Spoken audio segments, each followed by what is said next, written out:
ওর হাত পাও একটা হাউস এই বিশাল বড় এই বাচ্চাগুলো আমাদের লেগে আগুন লাগে না, হতাহতি কিছু হয় না, কিছু কাপড় লতা কিছু পড়ছে ভাই, ব্যথা পাইছে, অনেক কিছু হয়েছে। আজ মহাখালীর ৭ তলাতে আগুন লেগেছে। দুপুর ২টা ৩০-এর দিকে এই ঘটনা ঘটেছে বলে জানা যায়। আমরা এলাকাবাসীর কাছ থেকে শুনেছি আগুন লাগার কারণ এবং সর্বশেষ পরিস্থিতি। আমি আইসি তো আমার ভাই আমার ফোন দিছিল যে তাতে চালে তাড়াতাড়ি আয়, তোর ঘরবাড়ি ফুটছে। আমি কি কেন ফুটছে, সাথে এই অবস্থা।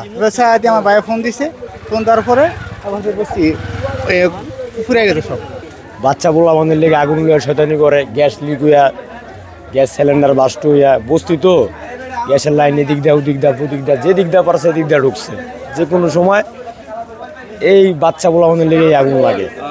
এলএমই সার্টিফাইড বিশ্ব সেরা কপারে তৈরি ওয়ালটন কেবলস, যা আপনার স্থাপনাকে রাখবে সব সময় নিরাপদ। ওর হাত পাও একটা হাউস এই বিশাল বড় এই হাউসের ভিতরে ঢুকিয়া মনে হয় ফার্স্টে হয়েছে আমরা অনেক মানুষ মারেছিলাম, তারপর একটুখানি আগুনের মতো দলা উঠছে, পরে সবাই বুঝছে যে ময়লা পুরাইতে আছে ভাই।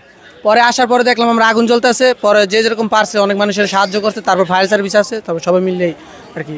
না, হতাহতি কিছু হয় না, কিছু কাপড় লতা কিছু পড়ছে। আর অন্য জিনিসপত্র সব ঠিক আছে? হ্যাঁ, না জিনিসপত্র মানে ফ্রিজে সব পুড়ে গেছে, জিনিসপত্র সব পড়ছে। কোনো মানুষের কোনো আহত হওয়া বা এই ধরনের কোনো খবর কিছু? এই ধরনের কিছু হয় না, কোনো মানুষের কোনো ভাই ব্যথা পাইছে, অনেক কিছু হয়েছে। আমার এই আঙ্গুল এই যে ঝুলতে আছে ভাই, কিন্তু কোনো মানুষের কোনো প্রকারের কোনো ক্ষতি হয় না। মাল জিনিস পুরা গেছে ভাই। আবার কিছু মনে করেন চেষ্টা করছি আমরা, বাইরে করছি ভাই।